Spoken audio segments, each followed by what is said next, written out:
अस्सलाम एवरीवन, कैसे हैं आप सब? ठीक ठाक हैं। हम वीडियो बना रहे हैं सीएसएस पे, और सीएसएस की हम बना चुके थे फिजिक्स के ऊपर, और अब एक एक सब्जेक्ट के मतलब एक एक वीडियो बन रही है। पहले हर सब्जेक्ट पे तीन तीन वीडियोस बन रही थी, राइट, लेकिन अब हमारे पास पार्ट्स बहुत कम रह चुके हैं, क्योंकि 100 पार्ट्स के अंदर हमने सीएसएस के तमाम सब्जेक्ट्स को कवर करना है। लेकिन अभी तक हम 70% कवर कर चुके हैं, और 30% जो सब्जेक्ट्स हैं वो हमारे अभी पेंडिंग है। तो हम आस्ते से इन्हें क्या करेंगे, कवर अप करेंगे। अब आते हैं सीएसएस की केमिस्ट्री में। सबसे पहले इंपॉर्टेंट पॉइंट आपको वही ध्यान में रखिएगा कि अप्लाइड मैथमेटिक्स और बाकी एक दो चीजें जिनके अंदर ऐसी ऐसे जो है, उसके अलावा बाकी सब में 20 मार्क्स के एमसीक्यूज हैं और 80 मार्क्स के गैस सब्जेक्टिव है। बेटा स्टार्ट करो, बेटा स्टार्ट करो, स्टार्ट करो। केमिस्ट्री में जितने एमसीक्यूज होंगे वो कुछ इस टाइप के होंगे, रजिस्टर में ओपन करके लिख सकते हैं आप। जैसे कि अवेगल्स नंबर कौन सा होता है, राइट, मोल का नंबर, मोल की अमाउंट कितनी होती है, नैनो कितने होते हैं, पिको कितने होते हैं, पोली कितने होते हैं, ठीक है, ये आपको पता होना चाहिए। उसके अलावा ऐसे यूनिट ऑफ द एनर्जी क्या होता है, जॉउल होता है, वॉट होता है, न्यूटन होता है या पास्कल होता है। Which orbit has a dumbbell shape, S P या डी या एफ, कौन सा होता है। एलिमेंट्स के बारे में, पीरियड्स के बारे में, ग्रुप्स के बारे में, उसके अलावा जो है शॉर्ट पीरियड और लॉन्ग पीरियड के बारे में, बॉन्ड्स के बारे में, कोवलेंट बॉन्ड के बारे में, single bond, double bond, triple bond, derivative bond, और इलेक्ट्रोनेगेटिविटी, आइसोटोप्स, इलेक्ट्रॉन एफिनिटी, ये पढ़ लेना आपने। उसके बाद in an endothermic reactions delta H is a positive as well hydrogen is a positive, reversible reaction, irreversible reaction, dynamic equilibrium, उसके अलावा salts के बारे में, उसके अलावा liquid, gas and solid states of the metals के बारे में ये आपने पढ़ लेना है। उसके अलावा वेगस नंबर आया था, ठीक है, बोर एटॉमिक मॉडल आया था। ये सब चीजें आपने थोड़ी स्टडी करके जाना है, क्योंकि वो इनके बारे में आपसे पूछेगा। और केमिस्ट्री में उसने आपसे केमिकल इक्वेशन नहीं करवानी, केमिस्ट्री में उसने आपको केमिकल इक्वेशन बैलेंस भी नहीं करवानी। अच्छा, ध्यान रखिएगा, आगे पीएस स्केल आपको पता होना चाहिए, राइट। उसके अलावा जो है वो था एक हमारा एलिमेंट और मिक्सचर्स का डिफरेंस, होमोजेनियस और हेटेरोजेनियस का डिफरेंस, इस तरह के जितने डिफरेंसेस हैं, आयंस का, कटाइन का, अनियन का, सॉरी अनायंस है, कटाइंस का डिफरेंस, ये आपने पढ़ लेना है। उसके अलावा एक और था जिसमें लिटमस पेपर वाला था ना, litmus paper red into blue, acid और बेस। हाँ, एसिड और बेस का जो है वो डिफरेंस, अरेनियस के बारे में, ब्रोंसोडी के बारे में, लिविस के बारे में पढ़ लेना आपने। उसके बाद डीएनए कंटेन्स क्या कहता है, डी डी डी ऑक्सीआई,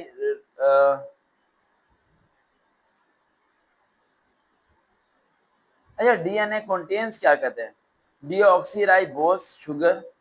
उसके अलावा I R region of the spectrum is used to the study molecular vibrations.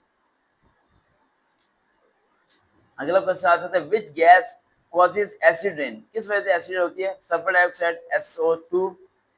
उसका green house effect is mainly due to CO2, carbon dioxide. Green house effect है, ठीक है, carbon dioxide, और जो acid rain है वो है सल्फर डाइऑक्साइड। इसे make it differentiate. The lightest element is कौन सा, हाइड्रोजन, जो सबके साथ रिएक्शन कर सकते हैं। अब ये जो मैंने आपको बताया एमसीक्यू था, लेकिन बेहतर ये है कि आप first year, second year, 9th 10th के तमाम एक्सेस वाले एमसीक्यूज रिवाइज करके जाएं, सारे के सारे वहीं से आने वाले हैं केमिस्ट्री के। अब आते हैं लॉन्ग क्वेश्चन की तरफ। लॉन्ग क्वेश्चन में आपको सिर्फ 7 या 8 बताऊंगा, राइट, जो इंपॉर्टेंट है। लेकिन केमिस्ट्री में लॉन्ग क्वेश्चन के बारे में थोड़ा ध्यान में रखिएगा कि जब आप इसे एक्सप्लेन करेंगे तो आपने इसे थॉरली ज्यादा एक्सप्लेन नहीं करना, जो टू दी पॉइंट आप वो बता देंगे, आपको नंबर पूरे मिल जाएंगे। जिस तरह फिजिक्स में था, बाकी चीजों में था, हम 2 to 3 शीट्स भर देते हैं, उसके बाद जाके हमें जो है, राइट, हमें मार्क्स मिलते हैं। लेकिन जिस तरह ज्योग्राफी का सब्जेक्ट होता है, इसी तरह जो है ये हमारा ज्योग्राफी का सब्जेक्ट है, उसी तरह हमारा जो है ना केमिस्ट्री का सब्जेक्ट है, इसे कहते हैं रफ सब्जेक्ट। जिसे रफ सब्जेक्ट के वर्ड में बोलूं, उसका मतलब ये है कि टू दी पॉइंट पे अगर आप लिखें तो उसका आपका आंसर जो है ना वो एक्यूरेट आ जाएगा। अब केमिस्ट्री में हमारा आता है, explain the quantum mechanical model of the atom and its significance, ठीक है। Discuss molecular orbital theory with reference to bonding in carbon, oxygen and nitrogen. Explain different types of the chemical bonding with example, picture बनानी है भाई marker से, pen से। Define and explain the law of the thermodynamics with applications. What are the colligative properties? Explain with example. Differentiate between order of reaction and modality of a reaction. Explain catalysis. and its industrial applications.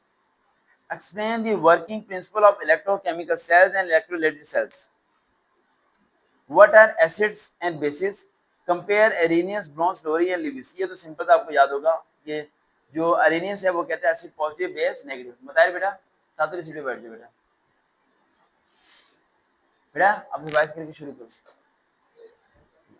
और जो शुरू कर दो बेटा।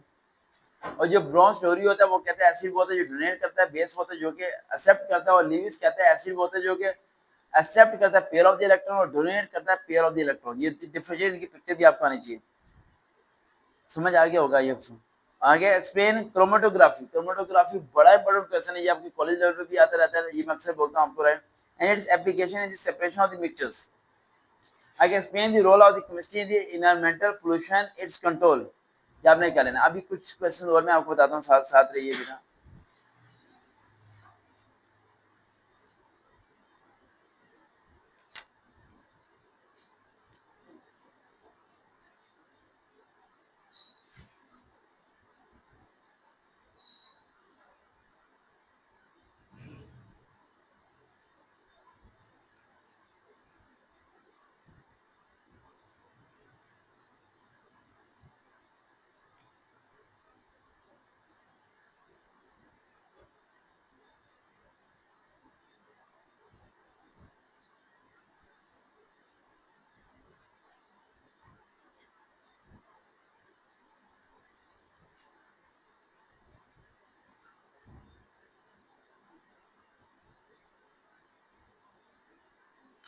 एक बच्चा भी जो क्वेश्चन पूछ रहा है मैं उसे जवाब दे दूं, इफ यू डोंट माइंड।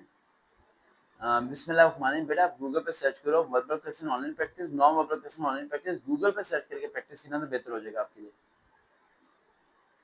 अच्छा, आपको केमिस्ट्री का मैं भी कंफर्म करना है आपको मैंने। देखें जो है ना स्टडी, अब जो मैं सीएसएस की आपको तैयारी करा रहा हूँ, केमिस्ट्री फिजिक्स, ये एक बोरिंग सब्जेक्ट्स हैं। किताबें होती ही बोरिंग है भाई, बेइज्जती मानो। जब भी आप कोई किताब खोलते हैं तो आपका माइंड पढ़ने को नहीं करता, किसी का भी नहीं करता। आप खेल कूद में चले जाएं, आप एक्टिविटीज करें, दिल करेगा सब चीज़। हो गया टेस्ट, शुरू करो। टेस्ट हो गया आपका क्या? नहीं हुआ, कहाँ हुआ? लॉन्ग क्वेश्चन दिया आपने? लॉन्ग कर दिया आपने? कौन सा लॉन्ग क्वेश्चन था? कौन सा था? आज फिजिक्स का टेस्ट था बेटा। ओपन करें, अभी कुछ याद कर रहे हैं आप? कोई रहता है पेंडिंग आपका? जी, मैथ का टेस्ट है, ये अनसीन मैथ ओपन करें। 1 पर 2 जो सी है वो रिवाइज करने में आपको दे देता हूँ टेस्ट। नहीं बुक आपको हमने माफ नहीं करना स्टडी के लिहाज से। अच्छा, मैं अब आपको कुछ चीज़ें बताता हूँ इंपॉर्टेंट, सारे बता दूँ। देखिए माइंड सेट जो है ना ये बड़ा अजीब है। ये आपको स्टडी से दूर लेके जाएगा, आपको डाइवर्ट करेगा, आपको कहेगा नहीं भाई ये नहीं करना, ये नहीं होगा, आंखों में सुस्ती आएगी, कायली आएगी, पढ़ने को दिल नहीं करेगा, और लॉट ऑफ दी प्रॉब्लम होंगी आपके साथ। एक मिनट में इधर ओपन कर दूँ इसे। जब भी पढ़ने को दिल ना करे, एक काम किया करो, बिस्मिल्लाह बिस्मिल्लाह बिस्मिल्लाह, ये जिक्र क्या। एक बार जब ना झाइल इल्म वाला कभी बराबर नहीं हो सकते, कुरान में अल्लाह फरमाता है। इस टाइम वो कौन है, वो चपड़ासी ब्लॉगर डकी, उसे पुलिस वाले पकड़ के लेके गए, कहीं टिकटॉक पे जुआ वगैरह खेल रहा था। क्या इज्जत है यार, ऐसे ब्लॉगर मर भी गए ना तो लोगों ने फातिहा नहीं पढ़नी, लानत भेजनी है।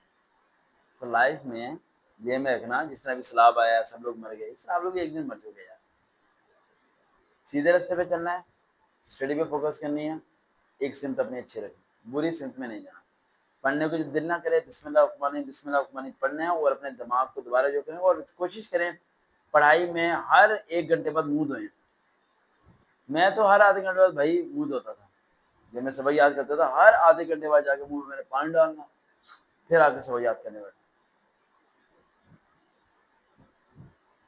ये किताबें खोलते ही नींद आई थी, हमारे से समीर बैठा था, नींद आ गई, वैसे सो जाएगा वो, जागना बेटा, सोना नहीं है, सोना नहीं। पीछे वाले लोग भी सो गए। किताबों में इतनी खूबसूरत नींद आती है, मेरे को तो घर में अगर रात को नींद आए ना तो एक किताब खोल लिया करो। केमिस्ट्री की किताब खोली, ये फिल्म देख रहे थे, नींद नहीं आती, फिल्म आ रही भी नहीं, नहीं नहीं पहले पूरी फिल्म देखनी, फिर सोऊंगा। अरे केमिस्ट्री की किताब खोलो, फिजिकल केमिस्ट्री, ऑर्गेनिक केमिस्ट्री, हाँ हो गया।